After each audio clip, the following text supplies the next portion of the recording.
राज्य सरकार का पक्ष रख रहे डीजीसी सिविल महेंद्र प्रसाद पांडे जी ने 2 पन्ने का एक पिटीशन लगाया है। उस पिटीशन की कॉपी हमारे पास है। उस पिटीशन का लबो-लुआब ये है कि ऑनरेबल कोर्ट को उन्होंने बताया पहले पैरे में कि आपके आदेशानुसार 14 से 16 तक हम लोगों ने 3 दिन वहां पे कमीशन कार्रवाई करी।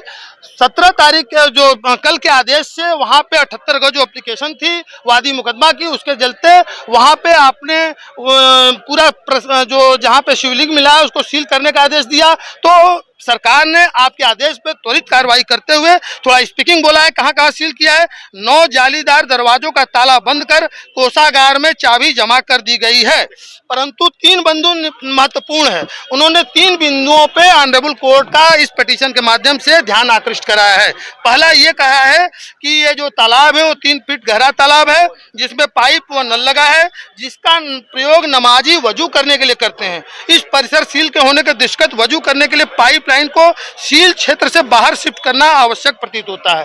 पहला जो उनका कहना है कि जो परिसर सील हो गया उसमें पाइपलाइन थी जहां से वजू करते थे नमाजी, तो उस जो पाइपलाइन है उसको सील क्षेत्र से बाहर करना जरूरी समझ में आ रहा है इनको।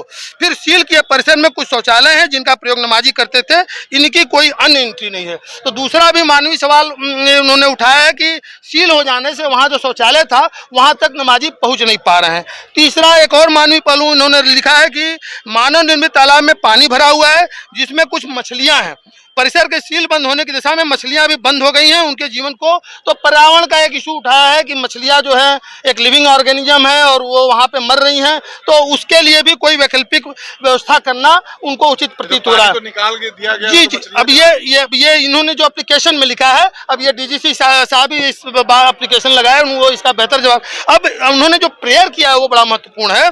उन्होंने ये प्रेयर किया है कि उपरोक्त तीनों बिंदुओं पर कोर्ट कमिश्नर को नामित करके उनके माध्यम से इसकी रिपोर्ट प्राप्त कर यथोचित आदेश निर्देश जारी करने की कृपा करें। इसका मतलब यस उन्होंने एक नया कोर्ट कमिश्नर नियुक्त करने की मांग की है। और जो सील हो जाने से ये जो 3 परेशानियां शासन को या मौके पे नमाजियों को जो हो रही है उसके निदान के लिए जब ये कमिश्नर जाएंगे और वहां देखेंगे कि नहीं नमाजियों को वास्तव में कष्ट हो रहा है। लेकिन ये बहुत ही महत्वपूर्ण सरकार का पक्ष है। डीजीसी सिविल जो होता है वो सरकार का जिला लेवल पे जो एपेक्स एडवोकेट की सीट होती है वो होते हैं, सरकार का पक्ष रखते हैं।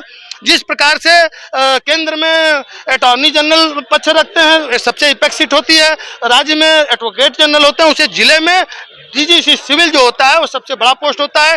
डीजीसी सिविल का ये जो पिटीशन है ये मानवीय दृष्टि से है और ये बहुत ही महत्वपूर्ण है। इस पे हो सकता है यदि कोर्ट पॉजिटिव आदेश करेगी तो एक कोर्ट कमिश्नर जाएंगे और इन परेशानियों के मद्देनजर हो सकता है अपनी आख्या, यदि कोर्ट इसको एक्सेप्ट करती है तब, रिजेक्ट करती है नो जिला शासकीय अधिवक्ता ने मांग किया है कि इन 3 बिंदुओं के मद्देनजर कोर्ट कमिश्नर को नामित करें और उनसे आख्या मांगे। देन तब उस जी सर, मैं नित्यानंद राय एडवोकेट, पूर्व महामंत्री दी बनारस बार एसोसिएशन।